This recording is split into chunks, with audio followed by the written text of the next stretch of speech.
Welcome to One Tired Teacher, episode 191. Why are teachers so grief-stricken over banning books in elementary school? So today we're going to talk about another heavy topic.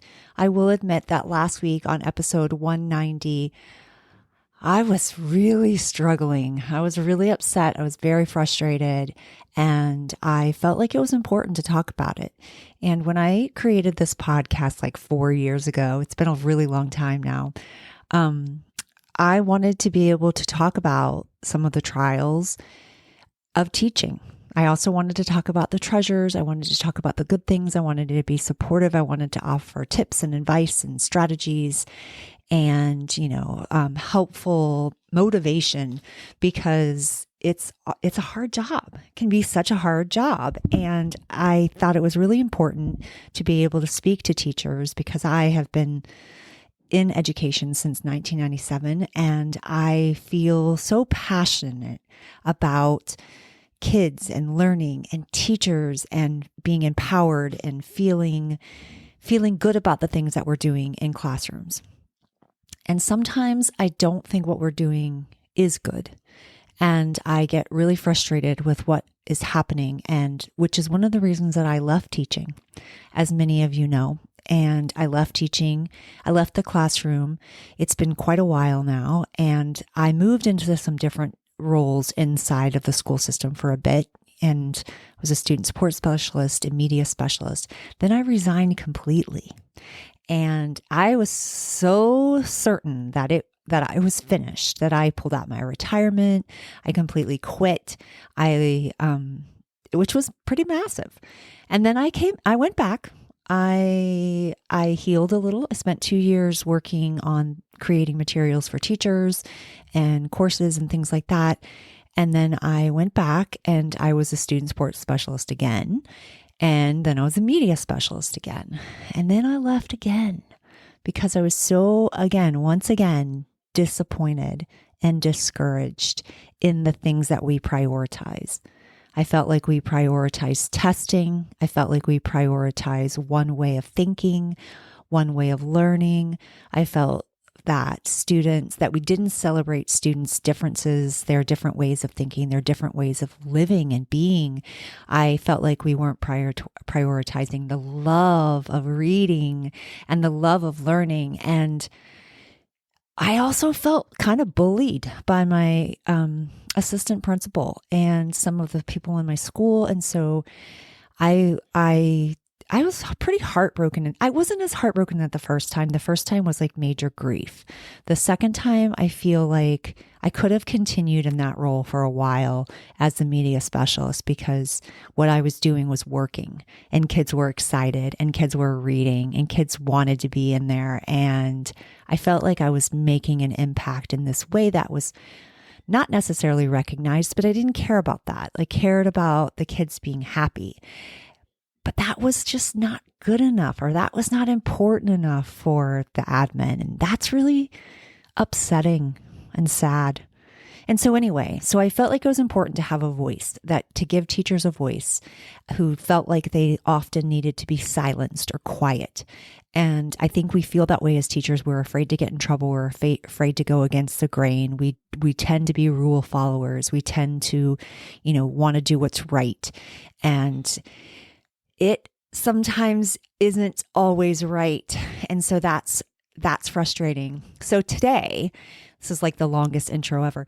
Today, I want to talk about why we are feeling because I've heard from several different teachers. I've read lots of posts on Facebook and things on TikTok and Instagram, and I know how I feel personally about the idea of banning books in elementary school. And I want to talk a little bit about it. I want to share a post that was written by a teacher, and who I actually asked to come on the podcast. I really wanted her on the podcast, but we're not friends on Facebook, so I'm not sure she saw my message. And but I was so kind of proud of her bravery for putting this out there, and she just says it so well that I actually want to share it with you.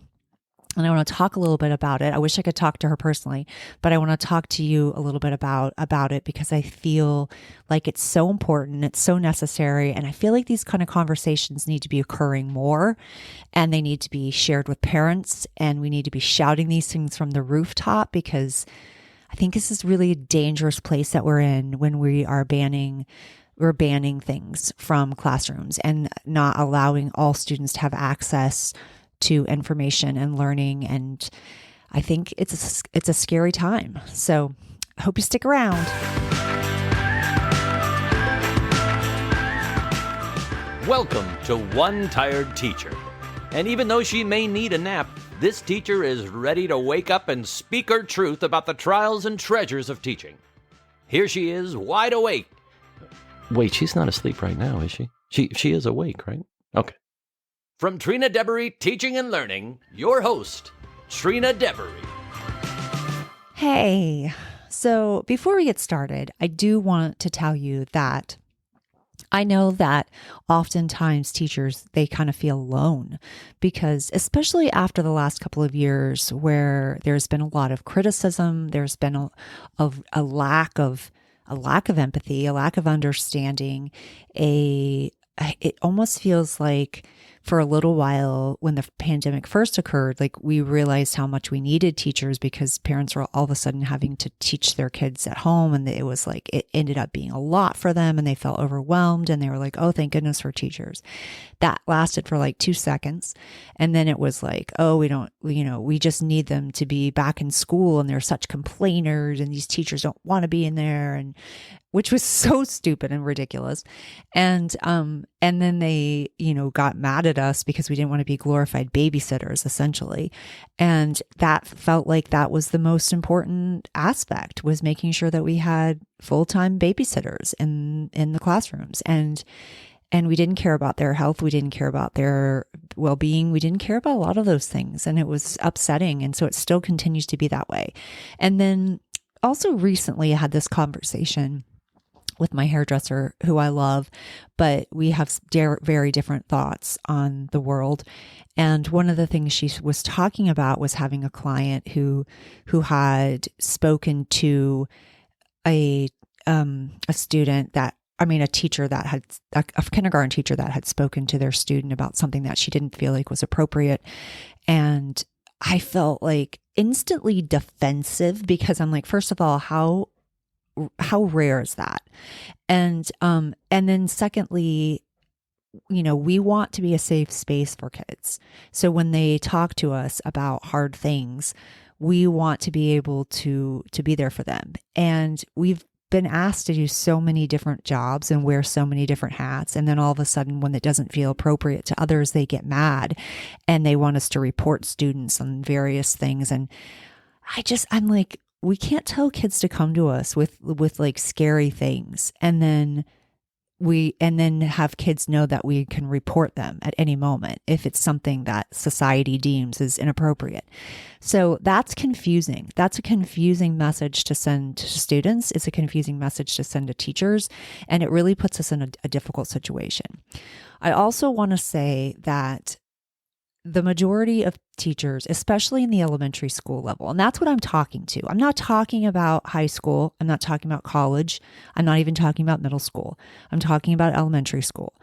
In elementary school, there's a lot of information that we are actually not teaching students. We're not talking to students about that. We're not bringing them up in our classroom, but it feels like all of a sudden there's this, you can't talk about this, you can't talk about that thing going on.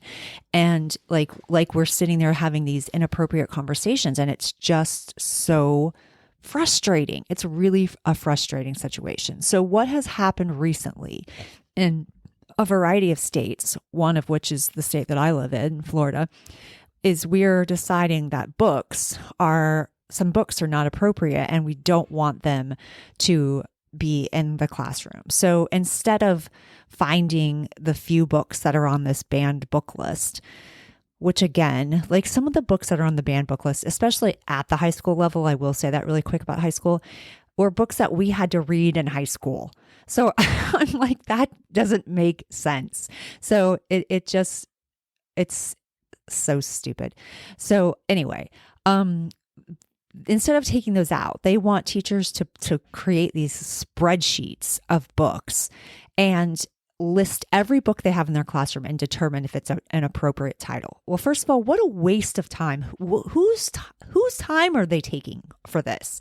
I'm not even exaggerating, thousands and thousands of books in my classroom. I created a massive classroom library because I thought it was so important for kids to have all kinds of books to choose from, because that's what gets kids excited about reading, is lots of different choices, lots of different options, books that have characters that look like them, characters that, live like them, characters that are different as well. But we just want a lot of choice for kids when they're learning how to read. It's so essential.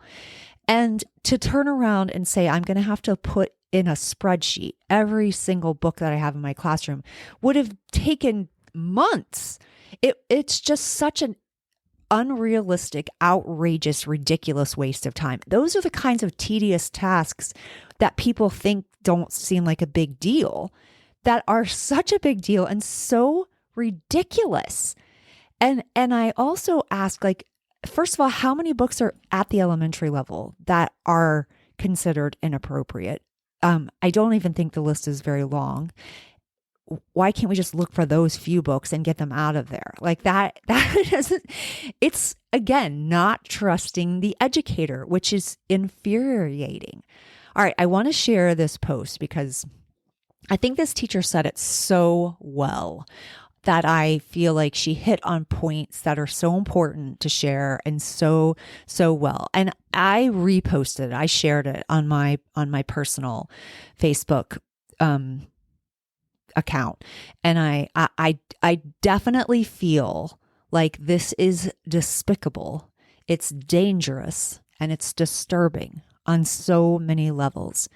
And the teacher's talking about Texas, but I said it's happening in Florida as well. And then I said I had thousands of books in my classroom. I taught hundreds of children how to read and to love reading during my career. That was my number one goal every year in my classroom, was for kids to walk out of there loving to read. Every student.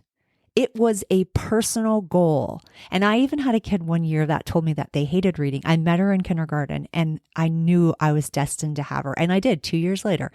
And I was like, I knew when I met you that you were going to be in my class, but I'm going to show you how to love reading. And she's like, nope, I'm not going to. And I'm like, okay. You that's all right, but I'm going to try. And she's like, okay. So, and I did, and she loved it. And it was like a personal challenge. And it was the best feeling ever, because she was bound and determined to hate it for the rest of her life. You have to hook them. You've got to hook them. Anyway, I could go on and on about ways of teaching kids to love reading. And I actually have a podcast episode about how to get them to hate reading, and then also how to get them to love reading. And I'll link to that in the show notes, because I think those episodes, those are like two of my favorite episodes, just so you know. So I will link to them in the show notes. But anyway, I said that my heart is broken over this. I actually cussed on my personal page because I feel like it is. And I feel like it's manipulative. I feel like it's brainwashing. I feel like what if we simply didn't do it? What if we said, no, if you want these categorized, listed, whatever, send in some people, volunteers, people from the district, even people from the government. Send them in and let them do the work. And if they want to put them all on a spreadsheet, go for it.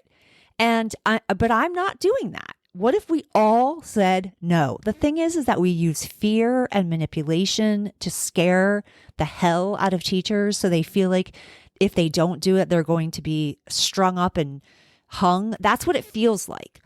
When you hear these like mandates, it's like so serious in your mind because you're living in this scarcity oppressive system that you don't realize that you can say no, and that there is very little they can do. And they will threaten things like, we're going to fire you, we're going to take your teaching certificate, which again is really, You have a massive teaching shortage. You're going to fire me and take my teaching certificate because I didn't label or I didn't put my books in a spreadsheet. Where in my contract does it say I need to put my books in a spreadsheet? So that seems insane. So that's my first thing. All right, but here, let's listen to the post. This is written by Emily Clay. I don't even know what she teaches, or I don't know that much about her. And I'm saying her name publicly because she posted this publicly, but I hope that it's all right too, because I think she did such a good job and she mentioned so many good points. So let's get to it. I'll tell you when it's her and when I'm like interjecting. But she also shared a picture of her classroom library, which looks pretty impressive, and it looks pretty big, and it's all organized and it's in baskets, and which I love, and it's, it looks great. And I honestly had like 3 times this library that she has. And I had so many more books, and that's another thing that's kind of inequitable in classrooms. Like, they don't pay for it for you. They don't provide libraries for you. You collect it yourself. I spent thousands of dollars every single year on books in my classroom. Even when my own children were born and were alive, I spent money on books because I wanted kids to have books. And I just felt like it was so important. And also, I'm a collector of books. I just recently spent $300 on books because I'm creating a new resource on the 4 C's plus 1, which is 5 C's for creativity, community, collaboration, or what is it? Critical thinking and curiosity. Anyway, so I went crazy with books. I love books. I interrupted myself in the beginning and then I never finished. I want you to know you're not alone. You're not alone. You're not the only teacher that feels really frustrated by this. You're not the only teacher that it feels heavy and it feels hard. One of the things that I promised myself when I walked away from a school system was that I was never going to walk away from kids, and I was never going to walk away from teachers. And then I was going to dedicate my time and my life to helping teachers feel like they could stay in the classroom so that they could inspire a love of learning. So that's what I try to do. And I want you to know you're not alone. I have created a community. I have an email list that I reach out to and that I try to support. I send an occasional freebie. They're my TDTL Listies. I love them. They'll write back to me. I'll write to them. If you want to be a part of it, then come on over to TrinaDebris.teachingandlearning.com. There's a clear little thing that says become a TDTL Listy. You'll get a little freebie as a thank you. I let you know about, deals. I offer deals specifically to you. Sometimes I even ask for feedback from my TDTL Listies on a resource. In exchange, you get the resource for free. I just did that recently with my Halloween makerspace task cards, which are so fun, and I got the best feedback. It was so great. And this episode is coming out is in October. Yes, coming out in October. So that you might want to grab those. I'll link to those in the show notes as well. All right. So if you want to be a part of that, I'd love to support you in that way. All right, let's talk about the post. So here is Emily. Here's my classroom library. This is over 1,600 books chosen for my elementary students. This is over a decade and thousands of dollars and countless donations of collecting. This is my students' favorite place to go in my classroom. This is where I go when I have a reluctant reader to find something just right to spark their interest. I think that's so beautiful. I'm not done. I'm interjecting. And I felt the same way. This was like, my room was always created around the book nook. Like, the book nook was the hub of the classroom. I had my meetings in there. I did my teaching in there. I wanted us to be wrapped. I used to tell the kids this. We're being wrapped and embraced by books. It's like getting a hug from a book. And I love how she talks about that. And yes, it takes a long time to make a collection like that. And that's another thing I went off track on, is that they don't pay for this. We pay for this ourselves. So some classrooms don't have libraries this massive, and it does make a difference. It makes a difference. All right, back to Emily's post.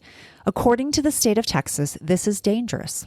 This is a place where children may be indoctrinated, is that how you say that? Or exposed to inappropriate content. This is just one more area where teachers cannot be trusted as educational experts. This is a battleground. I'm going to interject again. We're not teaching kids about things that, we're not teaching them about things that their parents wouldn't want them to know. We're not giving them information that they shouldn't have at these young ages. So that is so annoying and frustrating. And that is, again, insane. We're not sharing inappropriate content with 5-year-olds and 7-year-olds and even 10-year-olds. And it's such a political crap that it's so hard to believe. It's hard to believe that we're in the 21st century and we're acting like we did, hundreds of years ago. All right, back to her post. By November, every single teacher in my district, no matter their grade or subject, has to enter the title, author, and year published for every book in their classroom into a spreadsheet. Then we have to go through a painstaking process to vet each and every book, even if we've read them, even if we grew up reading them, to make sure that real experts have determined that the book content is appropriate for the age level we teach, and also enter that data. That is insane. That is a tedious, ridiculous task. And you know what that's going to lead to? This is me interjecting. What that's going to lead to? It's going to lead to teachers taking their classroom libraries home and not putting them out for the kids, which is the real tragedy, because you're asking them to do something so tedious and so stupid. And who are the real experts? Have they actually read the book? That's the other thing. Half the time people get upset and worked up about things that they haven't even read themselves. I know people acted that way about Harry Potter and felt like it was witchcraft and whatever. And I'm like, that you're so missing the point. And have you actually read it? Have you actually read it is the question that I have.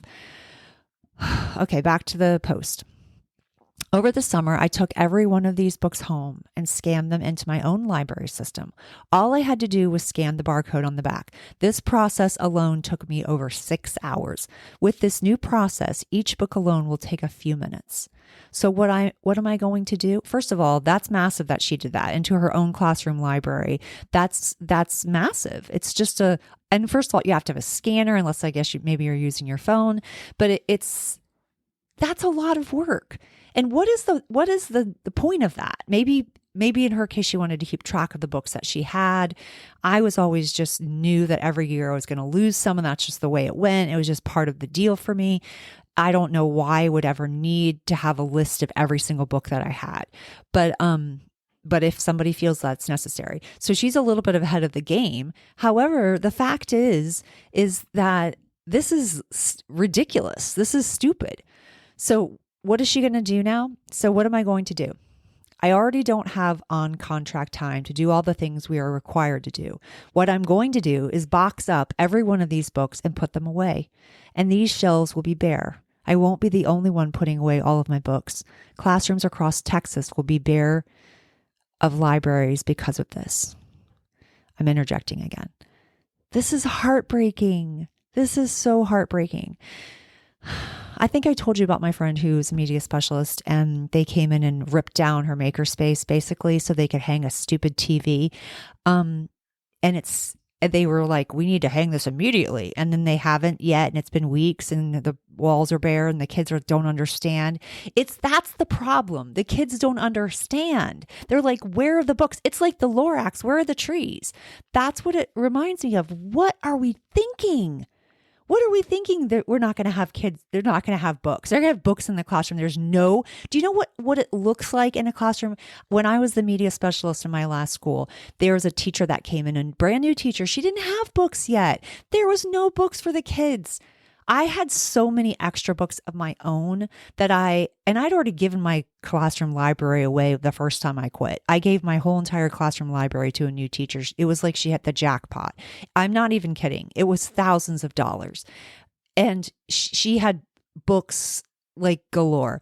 But I still managed through the 2 years that I was out, to collect more books.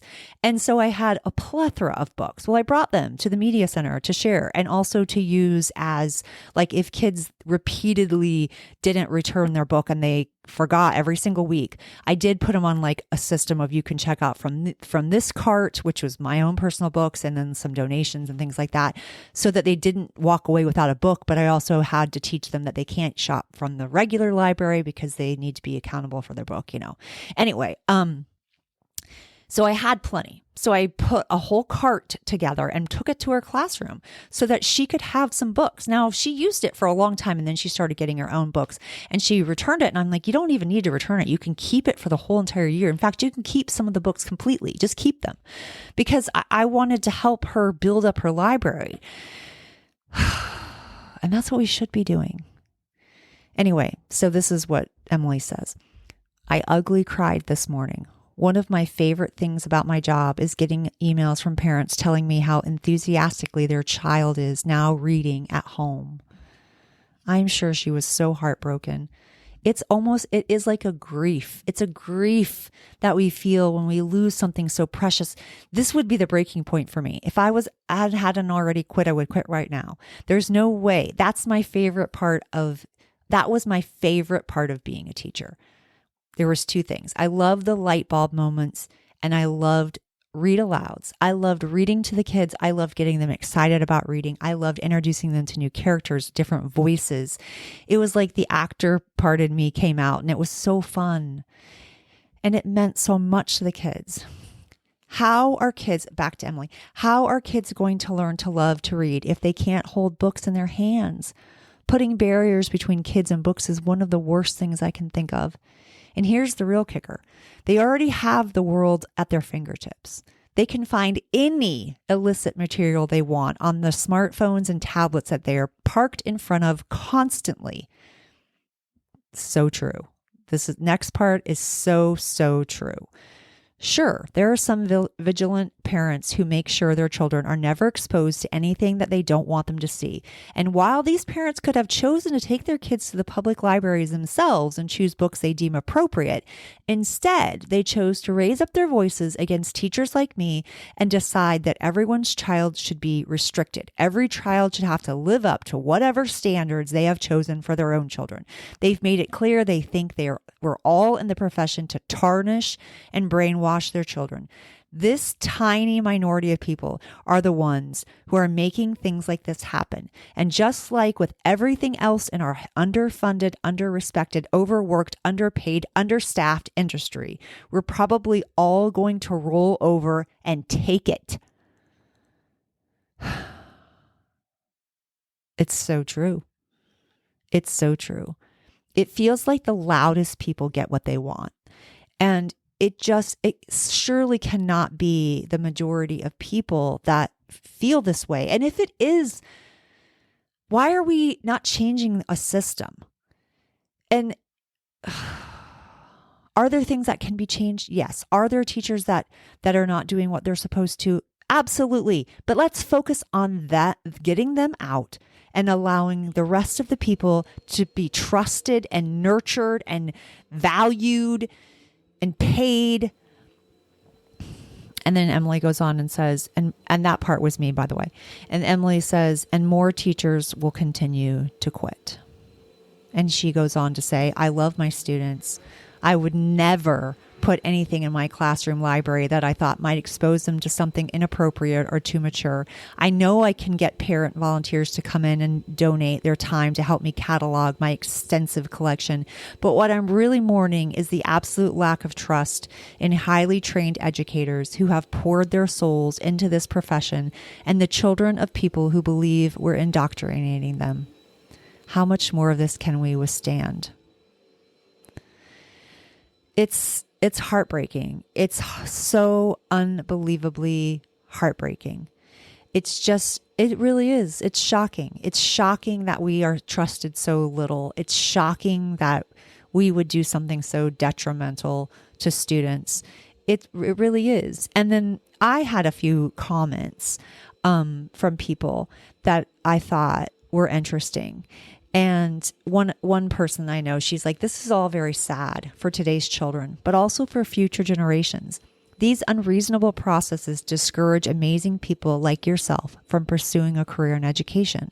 And it's true. And then my daughter said this, which if you listen to that episode with Emily, we talk about, like, from her perspective, what's wrong in education. I think I might have called her millennial, which, by the way, she's Generation Z, which was like, I just realized that recently. And like, what a difference. I didn't realize. Anyway, so she says, the education system is in a disgusting state right now. I'm sad that I am not even shocked by this, just severely disappointed. The worst part is teachers will do this. They will spend unpaid time entering this information because some feel they have no choice and their voice has been taken, so they have forgotten they even have it. That makes me so sad. And that's why I felt like it was so important to share this on the podcast. Because some people have forgotten that they have a voice.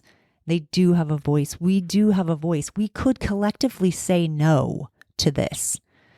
I said back to Emily, I said, you're right. They will respond as if it is the law and their life depends on it, because they are ruled by fear, and it is heartbreaking. And then someone else said, how are teachers supposed to teach kids to learn to read and enjoy reading if they have no access to books? And the educational system is a complete disgrace. And then people went on, and it's just, it's so frustrating. It's so hard. And I guess my message to you, first of all, I think we need to be sharing this with everyone, because if we think it's not going to happen to us, we're wrong. First, I know it's going to happen to me, to our state, my state, because I live in one of the stupidest ones, in Texas. Yes. So that's another. That doesn't surprise me. I've heard this is happening in Tennessee as well. I think there's other places. Thankfully, this won't happen everywhere. We have some smarter, wiser people, but the fact that it's happening anywhere needs to be it needs to be shared. It needs to be shared loudly. We need people to know that this is going on and that things like this are happening, because this is just the beginning of censorship. Censorship leads down a whole entire road of you not being able to have some freedoms that you currently enjoy. And it's very dangerous. So I hope that you keep that in mind. And if you're in this situation, I would actually love to hear from you. You can email me, you can message me. I'm on Instagram at Trina Debery TNL. And just hit me up in the DMs. Let me know what you think. Share this episode with others. Let's also support one another. If you're in a state where this is happening, I'm so sorry. And I'm sorry that you're being asked to do something so ridiculous. And this is a thought. What if you said no? What if you didn't do it? What if you gave them an already existing spreadsheet of books? Would it be the end of the world? All right, people. I had a couple of episodes to share where I shared some frustrations, but I am going to share some really great things that are happening in classrooms and in other places. I asked my I hit the mic. I asked my TDTL Listies if I told them I wanted to feature them, and I wanted to hear some things that were going on in the classroom because I needed some positivity. So I got back some great responses. I can't wait to share those with you next week. Also, Lee will be back on the podcast shortly. We just recorded all of November's episodes, so she will be back. If you are missing her, I've definitely been missing her. I know she doesn't love to talk about things that are negative. as she says, I am not about positive toxicity, and I feel like I want to give a voice to some of these things, and I think it's important, and that's the whole premise of this podcast. So I felt like I needed to do a few episodes sharing some of those thinking and those feelings. I created this podcast because I felt like I didn't have a voice, and I'm not going to stifle it. And I wanted to share Emily's voice because I think it was so powerful. Thank you, Emily, if you're listening. Thank you for sharing this, for making people aware. If you do want to come on the podcast, I'd love to have you. I think we could have a really good conversation. Also, I would also love to feature other TDTL listies. Again, if you would like to be a TDL listy and you like to join me and also you get a little gift, hop on over to TrinaDeveryTeachingandLearning.com and sign up. Until next time, my friend, sweet dreams and sleep tight.